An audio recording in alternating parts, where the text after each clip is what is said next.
Very broad topic. We could talk about individual doctors and their lives. They're very interesting.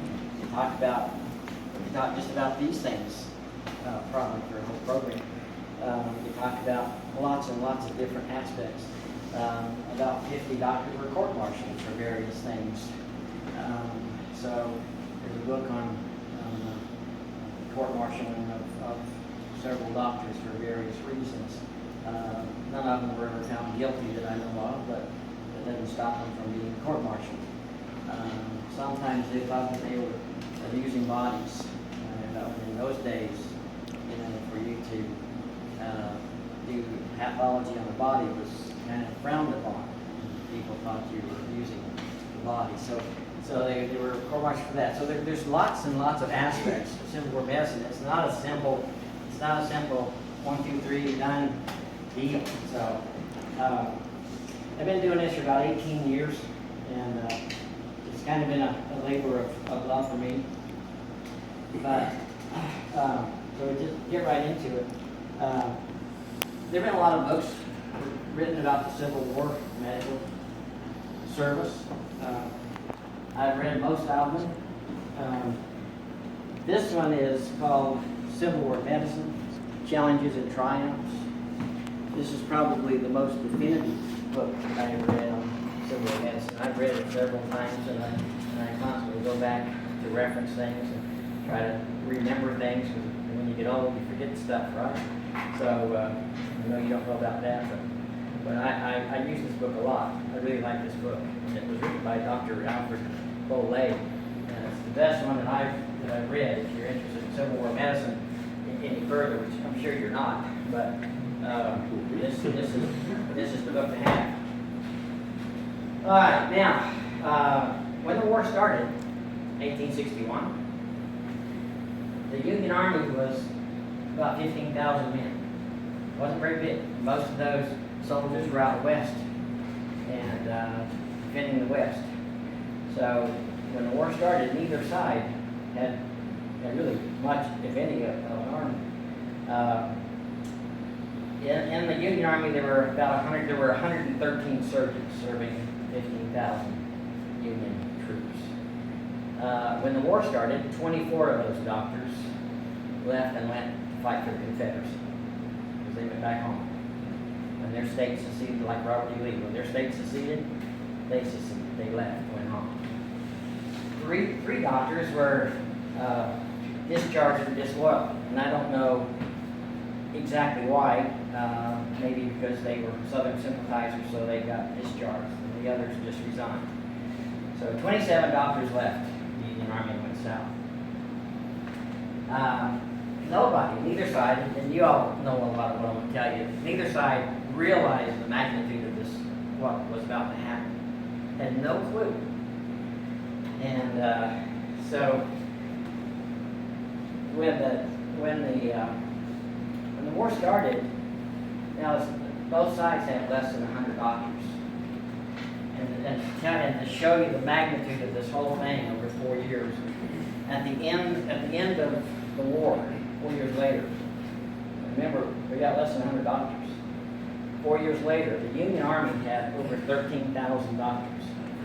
We have gone from less than 100 to 13,000 in 4 years. The Confederate Army had started off with about 27, and they had over 3,200 doctors at the end of the war. Now you say, well, that's a big discrepancy. Of course, there's a big discrepancy in the size of the armies. The Union outnumbered us at least 2, probably 3 to 1. So that's the discrepancy in doctors.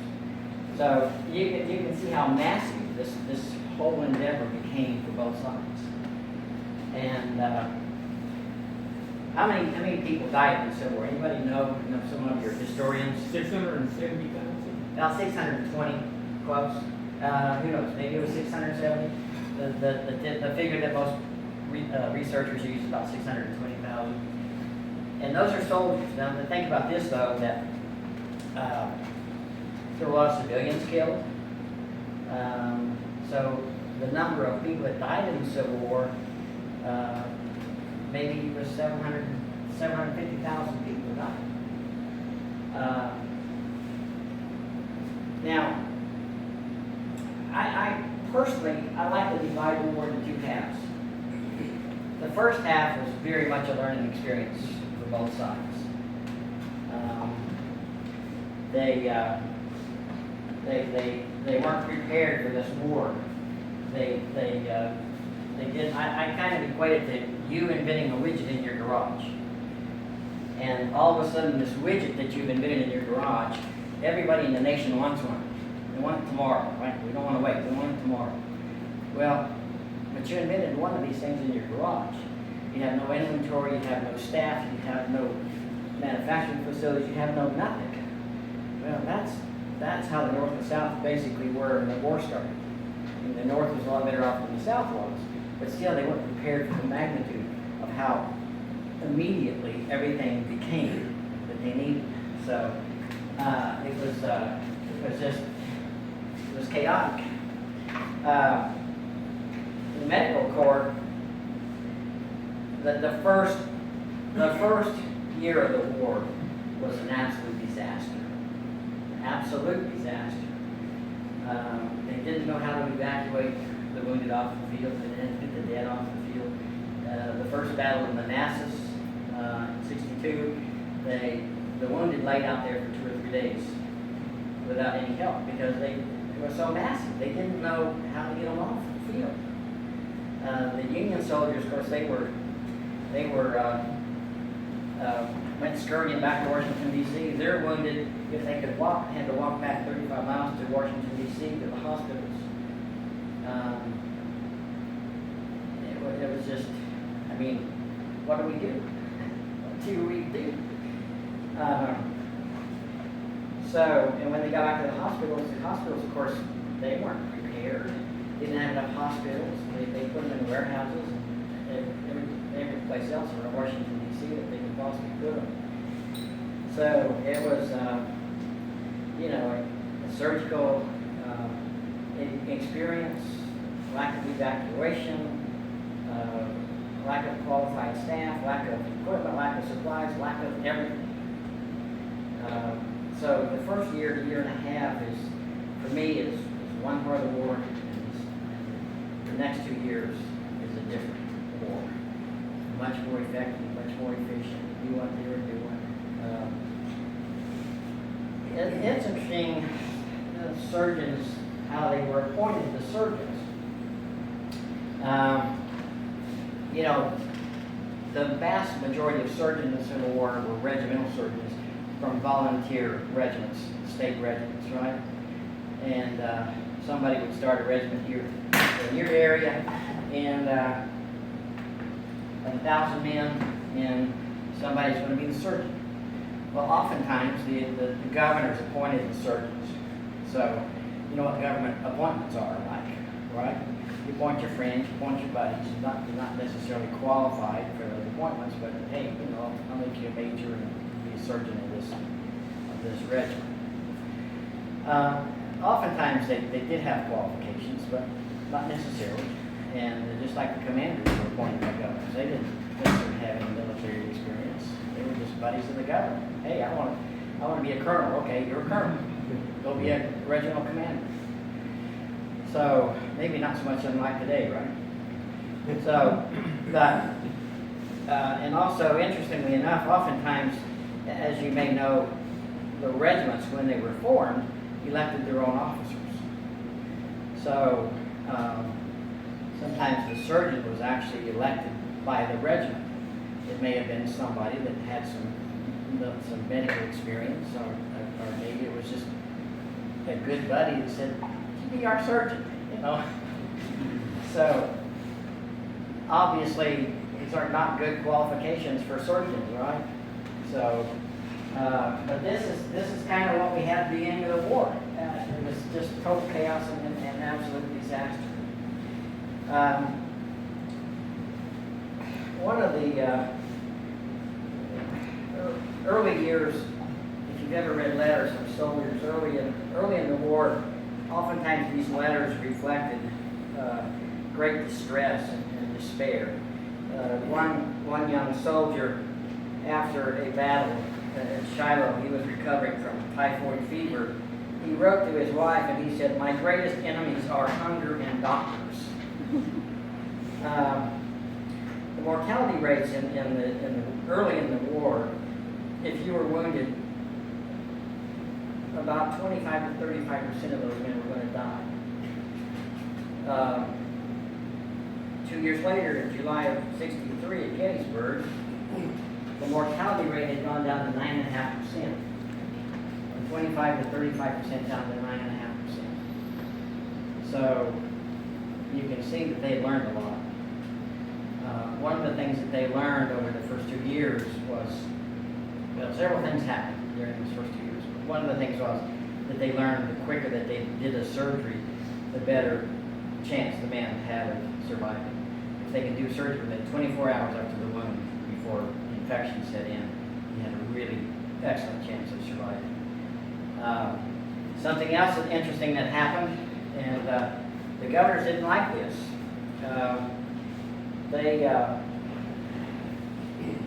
in 1861, in the fall of '61, not too many months after the war started, they set up examining boards for doctors. And the governors didn't like that because that took away his power to appoint doctors. But the examining boards began examining these young men. They would, if you said you were a doctor, they would examine you to see if you were really qualified to come into the military. Or if you wanted a promotion from assistant surgeon to full surgeon, they would put you before these examining boards. And these examination boards were pretty tough. They would last anywhere from 3 to 4 days and as long as 6 days of oral and written testing. If you can imagine, our professional tests today don't last anywhere near that long.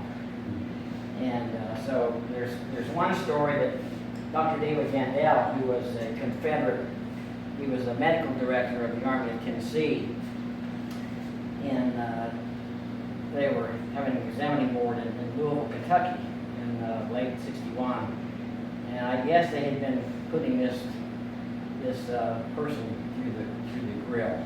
And so Dr. Gandel asked him, he said, "Now, what would you do if I had a gunshot in my knee?"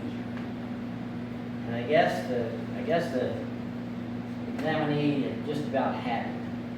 So he said, "Well," he said, "if it was your knee, I wouldn't do a damn thing."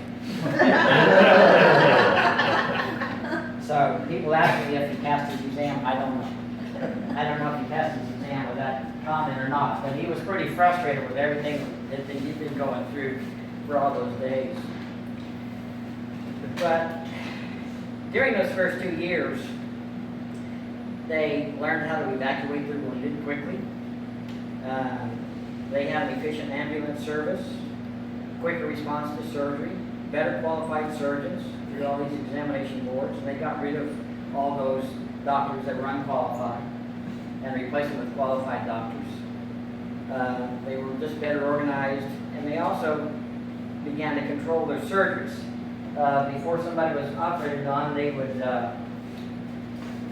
get 3 surgeons' opinion. One guy would say, "I think we need to amputate." "What do you think?" "No, I think we need to amputate." "What do you think?" "No, I think we need to amputate."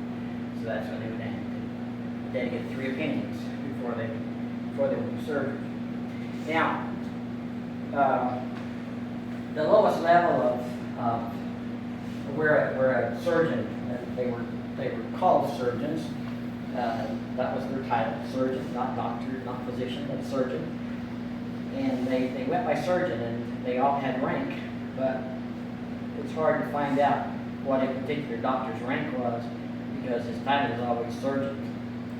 He may be a surgeon major, surgeon captain, but it's always surgeon. The rank is normally not there. But I lost my point. A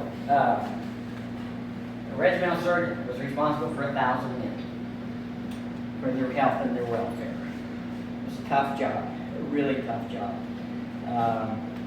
They had busy schedules every day. I have recorded here one one doctor's kind of typical day. He says this occurred during a peaceful interval after a major battle had occurred recently. He says, I was up before breakfast, surgeon's call. I prescribed for 86 patients at the door of the tent. This is a sick call for officers and enlisted.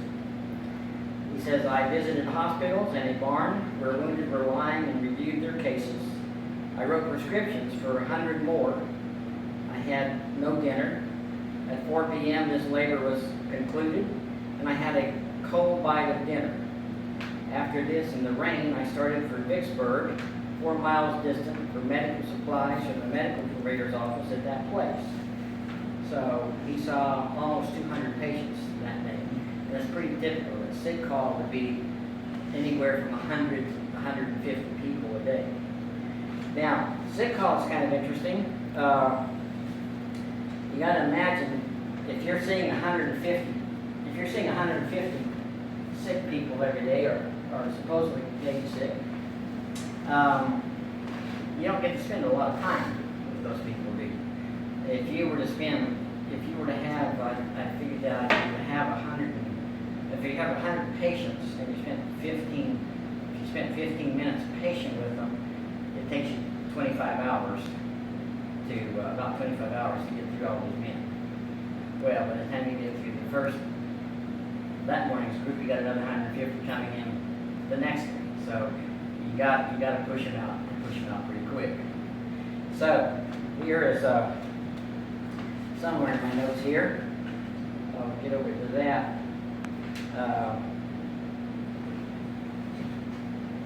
Kind of talking out of turn in my notes here, so I lost track.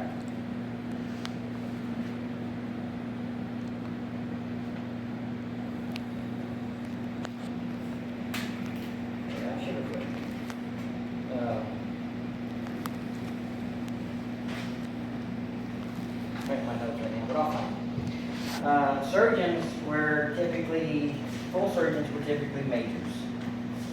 At regimental level, they were majors. Assistant surgeons were captains or lieutenants. And there were also civilian contract doctors. At the military, there were not military people, but the military would hire them as civilian doctors. And so they would be brought in to assist. And oftentimes they would be in general hospitals, not so much out in the field. And you have to divide up the general hospitals and field hospitals. Field hospitals were out with the regiment. The regiment, by the way, was the first MASH unit. Who knows what a MASH unit is? You ever heard the word MASH unit? You ever watched the movie or the TV series MASH? In Korea, military, army, surgical, mobile army surgical hospital. The regiment, the Civil War regiment, that was the first MASH unit. It went wherever the regiment went. It traveled with them. So the commander would come and say, Surgeon, be prepared to move your hospital out. Tomorrow we're heading for Atlanta. So he'd have to pack up all of his stuff. Everything was mobile. Put them on wagons. And they said that the hospitals sometimes were miles long as they traveled to the next location. So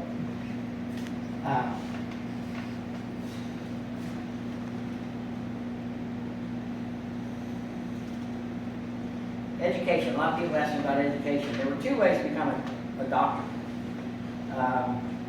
One was to go to medical school, and there were lots and lots of medical schools. Medical school is interesting. The University of Nashville had a medical school. We now know it as Vanderbilt University. It was a good medical school then, still a good medical school. Harvard had one. The University of Pennsylvania was another excellent one. There were lots of smaller ones. Typically, the professors, there would be 5 to 7 of them. They weren't very big schools. And the professors were unpaid. They didn't get a salary. And what they would do, they would sell tickets to their lectures. So if you're all students of mine, then I have sold you a ticket for a certain amount of money to get into my lecture that I can talk to you about a certain part of medical school. So that's how they made their money. And school, medical school was 2 years long. You went from October to March. Why would you go from October to March? Why would that be the semester? Anybody have any thoughts? It's not licensed. Pardon me? They're not working in agriculture at that time. Exactly. A lot of them were from agricultural backgrounds, and so they would go home in after school in March, plant the crops, raise the crops, harvest the crops, go back to medical school. And then they would do that for 2 years. Basically, the second year was a refresher course because of the first year they taught you everything they knew to teach you. So you went back for a refresher course in the second year. There were no admission requirements for medical school like there are today. If you had the money, you could go to medical school. And the schools made their money by entrance fees to the school and graduation fees. They charged you when you came and they charged you when you left.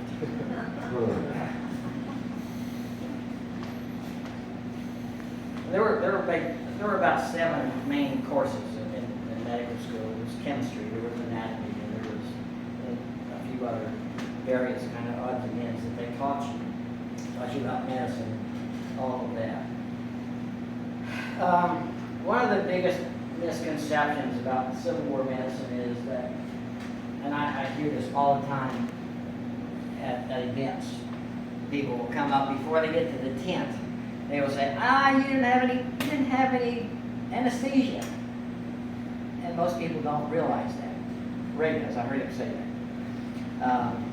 95% of the surgeries in the Civil War were done under anesthetic conditions, putting them in sleep with either chloroform or ether. Chloroform and ether had been around since 1848. So 95%. I did say 95%, so that leaves 5% that were not done using anesthesia because the doctor maybe didn't have it or ran out. And so then they would literally put 2 bullets in his mouth, one on each side of his mouth so he can bite down evenly so he wouldn't break his jaw. Because if you just put 1 bullet in there, it's going to break your jaw.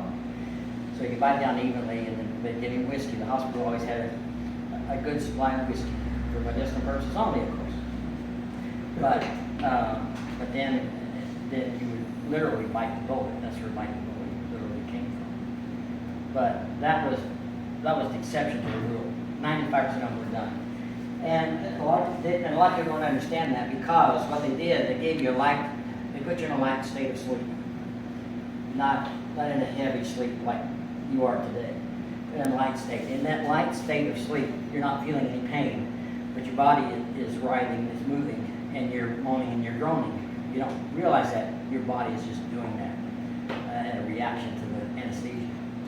And so when you see pictures of patients being held down by doctors, it's most likely not because the patient's writhing in pain, it's simply because his body's writhing from the anesthesia. And so they're feeling no pain during the operation. Now, there were some 300,000 operations done in the Civil War, wounded operations.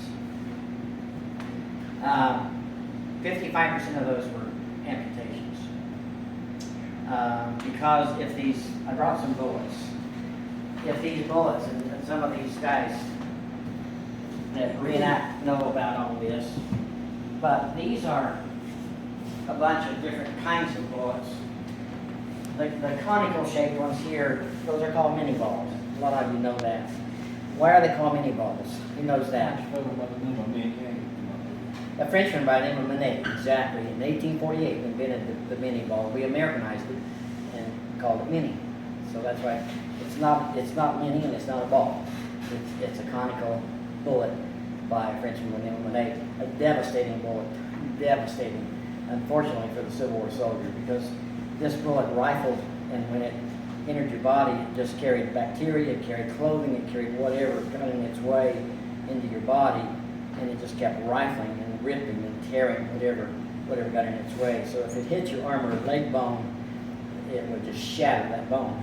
So it's a sheer amputation out in the field, because that's the only way they're going to save his life. Because if they don't get rid of that limb quickly, infection is going to set in. He's going to die of infection because we can't do anything for infection. We don't have antibiotics. So we literally poured nitric acid on gangrene that would set in. to try to eat the gangrene away, but the gangrene would spread so quickly we couldn't catch it. So if a man got infected by one of the various blood poisons, he's effectively a dead man. Let's see what else I have here. About 88% of the wounds, the battle wounds, were a result of mini balls or musket balls. The musket balls are little round balls fired from muskets. 88% of the battle wounds are from bullets. About 11% were from artillery, shrapnel, and about 1% from swords and sabers. Now, if you're watching the movies, you're saying, oh, there was more than that. But no, not really. About 1% of the wounds were from swords and sabers. By far, the vast majority were from bullets. Let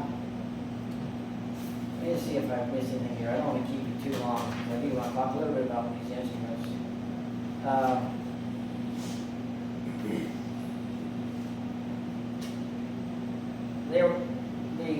Here's my sick call stuff. I said that the surgeon's responsibilities were huge. I'll give you an example. Samuel A. Stout was a doctor that he was from Pulaski. The regiment that was formed around Pulaski area asked him to be their surgeon because he was really qualified to be their surgeon. And he was appointed by Governor Isham Harris to be the surgeon. And he wound up, it was a very interesting story in and of himself, and I portray him sometimes, but he wound up being through a series of promotions, he wound up, because he was so efficient, so he was an administrative nightmare for people that didn't like administration, because he just demanded lots of paperwork. But he was promoted to the medical director of the Army of Tennessee for hospitals. Not the medical director overall, the medical director for hospitals. And he had some, imagine this, he had some over 63 hospitals, field hospitals that he was, and general hospitals that he was responsible for in 5 states. And he traveled around all those 5 states and all those hospitals, visited all those hospitals as often as he could. If you can imagine that on a horse and buggy or on a horse, probably just on a horse. 5 states, visiting Alabama, Tennessee, Alabama, Mississippi, and Georgia. And a lot of them Georgia. And huge. Sick call. I want to read you. I told you that 100 to 150 men would come in to sick call, and so they didn't have much time to spend at the sick call. So here's a soldier's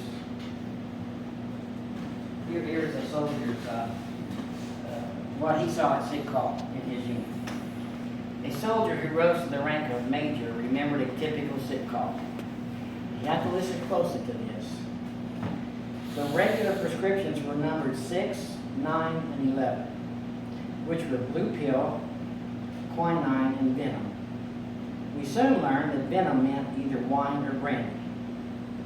I have seen men count from right to left, 6, 9, 11, 6, 9, 11, 6, 9, 11. And step into the line just where 11 would strike. It was a sure thing, since the surgeon gave in regular order as the men filed past him, something as follows. Well, what's the matter with you? I don't know, doctor. I've an awful pain in my bowels. Guess I've got the chronic diarrhea. Let's see your tongue. Give him number 6. Next, what's the matter with you? I was took with an awful gripping pain in my bowels. Guess I've got the chronic diarrhea. Give him number 9. Next, what ails you? And he's talking when he's saying give him number 9. He's talking to his assistant. He says, what ails you? I got an all of my belly. Guess I've got the chronic diarrhea. Run out your tongue. given number 11. Now, why was number 11 so popular versus number 6 and 9? Because number 11 was wine or brandy. Number 6 was blue pill, which was a pill for diarrhea. And quinine, of course, was for a fever. So it didn't really matter what the man complained about. He was going to get a 6, a 9, or 11. And so that's why they were counting 6, 9, 11, 6, 9, 11, 6, 9, and 11. Someone get the wine or the brandy. Here. That's about the way it went. Also, I want to read to you.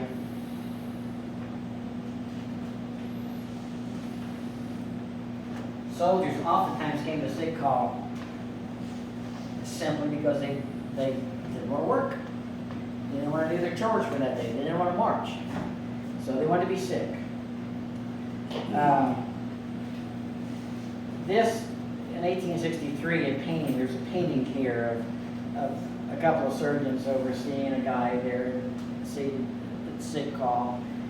And recorded an episode, this fellow recorded an episode of Malingering that was described in the Army and Navy Journal of 1863. A surgeon of a New York regiment in General Davidson's brigade was much puzzled during the winter of 1861 to account for so many of the men having coated tongues.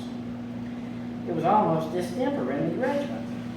After much diligent inquiry, he discovered that among the privates was a druggist who furnished for a trifle his comrades with a white mixture. So for a small price, he had a fix for him. So for a small trifle, his comrades with a white fixture, which they applied to their tongues whenever desirous of getting off duty. The discovery was not made, however, until nearly the whole regiment had deceived him at one time or another. So they had figured out a good way to be sick. Now, I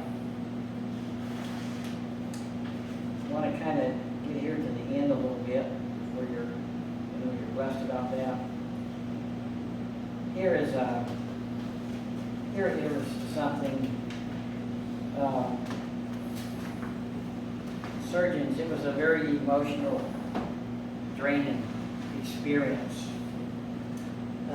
Following the Battle of Perryville, Kentucky, Surgeon Charles Quintard, you've heard that name. He served as the surgeon for the 1st Tennessee and also served as the chaplain for the 1st Tennessee. So he played a double role. After operating all night after the Battle of Perryville, their feet had swelled so much they couldn't get their boots off their feet. They literally had to cut their boots off their feet because they were so swollen. As far as suffering goes, the Union Army, about 1 in 10 died or was incapacitated in some way at the end of the war. The Confederate soldiers' rate was 1 in 4. So 1 in 4 Confederate soldiers was dead or incapacitated in some way through disease, amputation, whatever, incapacitated. And the medical service has to take some responsibility for that, because in the first 2 years of the war, they were pretty inefficient. Although the evaluation of Civil War medicine and its practices are initially negative, gradually it evolved into positive, even laudatory comments as the war progressed. But once the war ended and emotions cooled, it was easy to see the fine job that the Civil War physicians, both North and South, had done and had accomplished. Dr. Hunter McGuire, who was Stonewall Jackson's corps surgeon and his personal surgeon, observed the following. Some of the best military surgeons in the world could be found in the Confederate Army. Dr. Samuel Stout, whom I talked about earlier, hospital director at AOT, Army of Tennessee, said, "Never before in the history of wars was there such a corps of medical men as served the Confederate soldier. Now, wars always bring out innovations. The Civil War was no exception to that. Lots of innovations came out of the war. The evacuation of the wounded, same system the Army uses today, was set up in the Civil War. Today, it's just a little more modern equipment. It's helicopters, airplanes. But it's the same basic system that was set up in the Civil War. Triage, emergency treatment, prioritizing treatment was set up. Reconstructive surgery, or today we call it plastic surgery.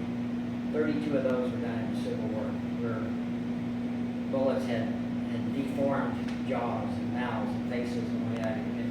And 32 reconstructive surgeries were done.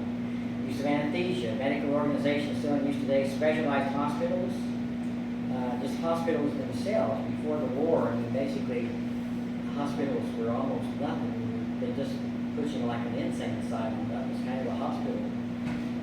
Hospitals became a real thing. The Catholic hospital system came out. Nuns who came to be nurses in hospitals started the Catholic hospital organization that still exists today. Innovations in hospital layout, organization, examining boards, surgical improvements. Before the war started, doctors didn't do surgery. They did medicine. They gave you medicine. Only about 4% had ever gone inside the body. The Civil War changed all that. Surgery became an absolute necessity. Pathology. Doctors were curious why men were dying. What killed this man? Why did he die? So they began studying the body. So pathology became a real science in the Civil War. And the final quote that I will give you, unfortunately, this is from a Union surgeon, so please forgive me. But it also applies to the Confederate surgeons. This just happens to be his quote. In 1913, a speech by Dr. S. Weir Mitchell, a founder of neurology who became one of America's most foremost physicians, and that's true of many doctors that came out of the Civil War. They became very famous in a variety. For example, this guy in neurology, who became one of America's foremost physicians, spoke of his wartime experiences.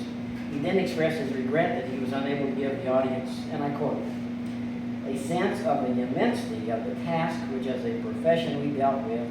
We hear little or nothing of the unequaled capacity with which we met the call on energy and intelligence, or of the extraordinary power of the trained American to deal with the unusual. I despair of making you realize through statistics the vastness of our task.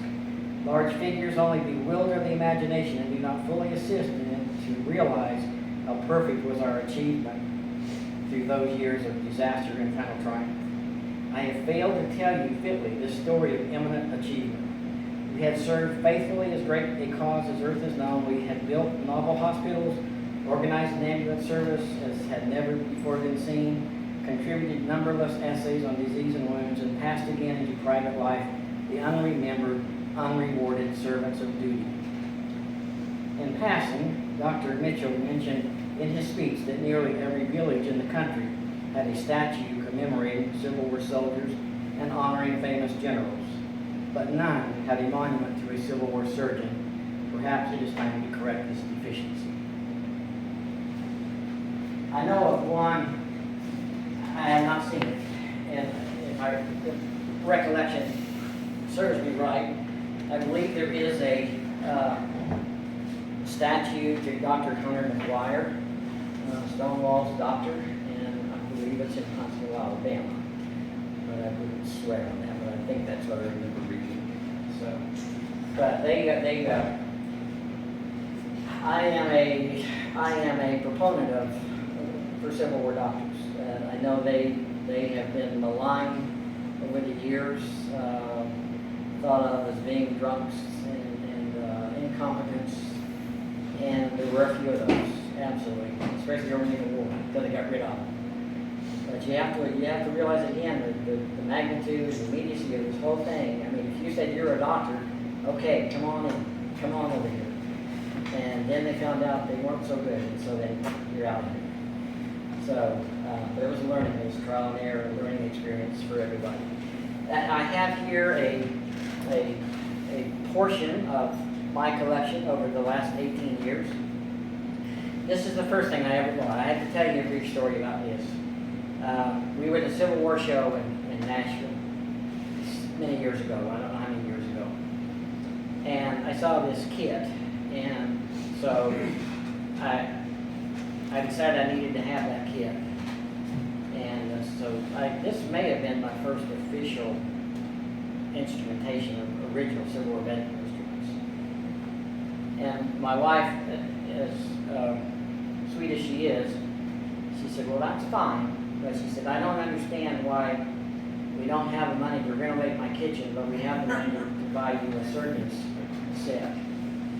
So obviously, we also renovated our kitchen. So every kit came with, every amputation kit came with the instruments that the surgeon needed to do an amputation. He could do an amputation on average in about 10 to 12 minutes. The time they put you to sleep, the time they woke you up. They'd let you sleep, put ammonia into your nose. As soon as the surgery's over, put ammonia in your nose and wake them up. They didn't like them to sleep, thought it was bad for them. Then they'd give them morphine or opium or whiskey or something for painkillers. But it had a variety of different size knives depending on what limb you're cutting off, whether it's a finger or a hip. It makes a difference. This is, of course, the saw is the infamous bone saw. You've all heard your doctors called sawbones, perhaps, because the group is old enough to. I talk to a lot of people and they go, what? But that's where the term sawbones came from the amputation saws in the Civil War. And it had a lot of the amputation kits had what we call a trephining kit, which they didn't do brain surgery, but if hemorrhaging should set in, pressure would set in, they would either cut a little hole in your head, in your skull, or they would cut a little opening in there and relieve all the pressure. And once that was completed, then they would bandage you up, and then you would heal. Every kit came with a tourniquet, but most surgeons didn't use the tourniquets because tourniquets are somewhat slow and awkward. They really preferred other assistants to manually hold the limb that needed to be held because he could squeeze and tighten very, very quickly. And so the surgeon really preferred that be the case. Amputation saws varied. There's basically only 2 variations here. I have others. This little kit we found, I guess, last year or 2 years, I'm not sure. I guess last year perhaps at the Civil War show. We saw this and thought, well, we really do need this really bad, right? And so this is a pretty neat little kit. And you would find this perhaps in the doctor's office or perhaps at a wealthy home, because this would be their pharmacy and their first aid kit, kind of like what we have in our medicine cabinets today, if you have medicine cabinets. But it had a variety of things. I think the only listing here is whiskey. There's a couple of blank ones. I think whiskey. You always see whiskey, but it's always gone. I don't know why. It has a handheld scale. It has a variety of different kinds of things for pharmacies and all this. I think my wife bought this kit because of this. She liked this teaspoon and tablespoon. All right. So pretty neat little thing there. But anyway, variety of things. These two kits here are original Civil War period pharmacy sets that we have been fortunate to find and to buy. This kit here, I believe it's this one. I don't. Yeah, it's this one. No, it's this one. This kit here was actually owned by Dr.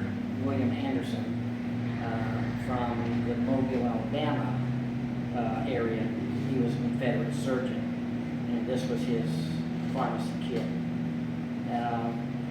Another amputation set. This one is missing the saw. I thought I might have a spare saw that would fit there, but unfortunately it wouldn't fit there. These things were pretty much, if you ever try to fill an empty spot in an amputation or in a surgical kit from the Civil War is going to be really lucky if it fits, because I think every one of them is a different size. And so if you've got a saw like that, you would think it would fit right in there, but it won't. So they're all individual. They didn't do a lot of heavy bleeding in the Civil War. They had learned from the Revolutionary War that bleeding was not a good thing. Too much bleeding of your blood was not a good thing. And but they did some. Doctors always thought that illnesses and diseases were trying to get out of your body through one of the tracts or systems. A lot of their medicines, many of their medicines are based on exciting those tracts and systems to get rid of the medicine quickly, because they thought the quicker we get this guy well, the sooner he goes back to being a soldier. So a lot of their medicines are trying to get on the exciting tracts and systems, and so you poop yourself to death, or beat yourself to death, and you do something. More men died of diarrhea and dysentery than died of any other cause in the Civil War. Dysentery is a bacterial disease because of bad food, bad living conditions, bad water, bad everything. So dysentery is a big problem. Diarrhea was a serious problem. Every soldier in the war, from the general to the lowest private, had diarrhea multiple times. And some were chronic. Many died from diarrhea. And some died because the doctors had something they called blue pills and blue mass and blue pills, and they were mercury pills and calomel, and all of those things were to excite your bowel tract, and they would actually exhaust and dehydrate themselves, and they would die of dehydration from diarrhea. So, but more men died of that than anything else, and that's probably one of the things that they regretted. One surgeon, I don't remember which one, said, he also gave a speech similar to this one, and he said, we regret, because, Lister's and Pasteur's studies of bacteriology and pasteurization and all of those kind of things came in the 1870s, I think as a result of the Civil War, because they learned through the war that there was something good about cleanliness and all those kind of things. And so I think those studies in the 1870s after the war were a result of the Civil War. And so the doctors, nobody felt worse than the doctors that they didn't know about those things. They said we could have saved thousands of lives had we known about bacteria and all of those kinds of things that we know today. They didn't know. So they did the best they could with what they knew. This happens to be a pill maker. Does anybody know how this works? Well, they would oftentimes make their pill compound, and it would be sort of like Play-Doh. Everybody knows what Play-Doh is. Kind of like Play-Doh, a thin layer of Play-Doh. And you lay that pill compound across that middle grate right there, and this grate lines up with the bottom grate, this top piece, and you slide this across, and as you slide this across, it rolls the pill, and it also cuts the pill into 24 pieces. So when you roll that across there, you're going to wind up hardly dropping 24 pills in that tray. So that's it. I'm gonna end it here. If you have any questions, I'll be glad. If you have any questions, I'll be glad to answer them. Whatever you want to do. All right, just sit in. Yes, ma'am. Okay, weren't some of the soldiers, as they recuperated, used as nurses until they recuperated to go back? They were called invalid corps. Okay. And so those men, they had no female nurses out in the field. All female, if they were in a village and had a battle, the ladies of the town would come and, of course, assist and help. But as far as nurses in the field, they had no nurses in the field. Their field people were all males. And the nursing corps, if you want to call it that, would have been those men who were not good fighters or who were recovering from wounds but could help out in the hospital. Yeah. And when the regiment went to battle, the assistant surgeon of the regiment would go out to the edge of the battlefield. He would take the stretcher bearers, the invalid corps, with him. And when the men started following, the invalid guys would go out and get the wounded man off the field and bring him back to the assistant surgeon, who would do triage, and he would do emergency first aid, and then they would ship him back to the field hospital, which would be 2 or 3 miles from the battlefield, the Battle of Artillery Range, hopefully.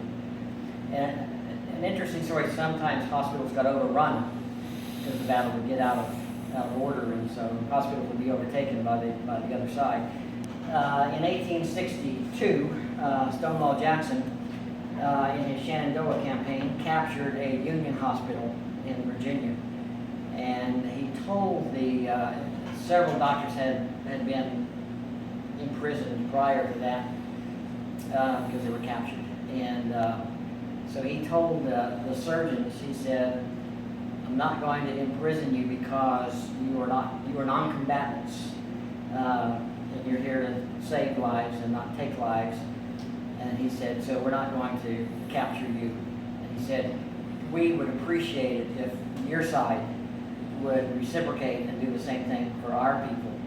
As a result of that, when later in June of 1862, Lee and McClellan signed the pact that medical staffs were off limits from being taken prisoner. That's not to mean that some of them didn't take them anyway, but basically there was a pact agreement not to capture and imprison medical people.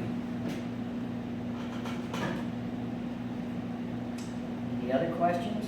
I wore you out? Well, again, I appreciate being here and thank you for your attendance. I know some other folks wanted to be here, couldn't be here, and that's life. Life happens and things happen. And but I appreciate the opportunity of getting to talk to you folks and meeting with some of you for the first time and seeing old friends.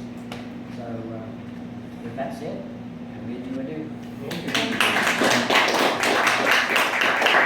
I sure appreciate you coming by.